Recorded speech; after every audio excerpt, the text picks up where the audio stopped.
अनोळखी मृत व्यक्तीबाबत माहिती. मिरज लोहमार्ग पोलीस स्टेशन हद्दीत मिरज रेल्वे स्थानक प्लॅटफॉर्म क्रमांक 1 इथं अंदाजे 30 ते 35 वर्ष वयाच्या अनोळखी पुरुष व्यक्तीचा मृतदेह आढळून आलाय.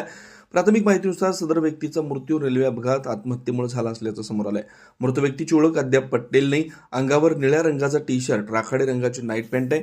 टी शर्टवर इंग्रजीमध्ये LIGMD प्रायव्हेट लिमिटेड असं लिहिलेलं आहे. तसंच उजव्या हातावर इंग्रजीतील M अक्षर गोंदलाय. या घटनेची माहिती मिळताच स्पेशल रेस्क्यू फोर्स आपत्कालीन पथकाने घटनास्थळी धाव घेऊन आवश्यक कारवाई केली. मृतदेह पुढील तपास व ओळख पटवण्यासाठी मिरज शासकीय रुग्णालय इथं पाठवण्यात आलाय.